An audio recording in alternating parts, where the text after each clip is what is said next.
I'm Jo. I'm one of your Master Coach Associates, and I'm based in Sydney in Bondi Beach. I became a coach back in about 10 years ago. I started doing leadership development training, and we covered loads of different topics. There was just like one bit of it around coaching, which really ignited a spark for me. I started using it in my team, and it's really what took me from that manager level to what we sort of talk about as a leadership level. And I think it was the power behind that started the spark. Then I started doing a lot more work around it, and I realized there was this huge level of personal development and personal awareness that came with learning how to be a great coach as well. And I just went deeper and deeper and deeper. I love the kind of looking at that journey of self-discovery, like seeing other people go through that journey. But I guess the thing that I found very different about coaching to sort of other kind of training and development is the fact that it's really, really people-led. It's very much focused on the coach. It's empowering them. It's getting the insights that are already there for them. I think that's the thing that's really impactful around it and very different to other forms of training and sort of mentoring that I've done in the past. I've sort of had a long career and sort of different experience. I actually started as a lawyer. I first degree was as a lawyer, went straight into being a solicitor in London, worked there for about 5 years, focusing on commercial and litigation. After that, I kind of wanted to get more business experience, so I moved into an executive role working for a not-for-profit in Parramatta called Evolve Housing when I moved to Australia, and learned a lot about sort of business and board and executive coaching there.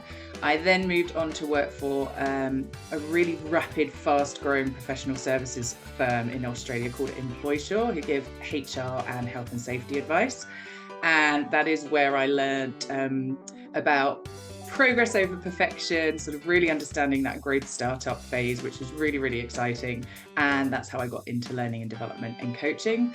And I guess sort of that's where I started focusing on leadership development. So I've done leadership development for about the last 6 years and coaching. So I think it's sort of a really nice balance between that commercial lens and then the sort of human psychology and behavior as well that I bring together. I loved the mission to make coaching accessible to everyone.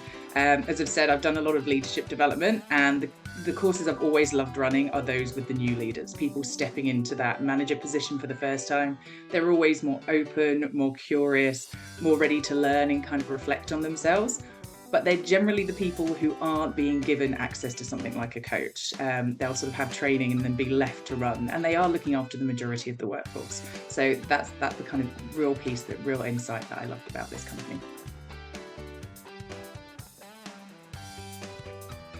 It's a motto that a friend said to me after I just had a newborn baby, and it's everything is temporary, because at those really hard times in life, I think it helps me sort of not over catastrophize. But in the wonderful times in life, it also helps me squeeze the moments and remember to just enjoy. I think the biggest impact is around building your self-awareness, understanding the kind of patterns of behavior, the kind of mindset that you bring to things. That's the biggest impact it's had for me personally as well. And I think why that's so important is it gives you that opportunity to move from reacting to situations to kind of creating that choice point where you can really appreciate you have a lot of control over a situation and how you respond. And it really helps you choose how you want to show up in the world.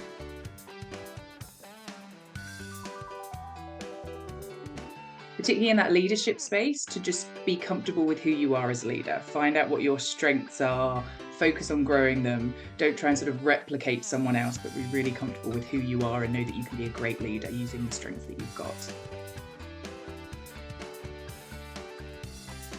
Be courageous. I think that's the biggest thing that I've learned through my coaching process. The more open you can be, the more curious you can be, the more you can self-reflect, the more you'll learn about yourself, and the more you'll grow and develop.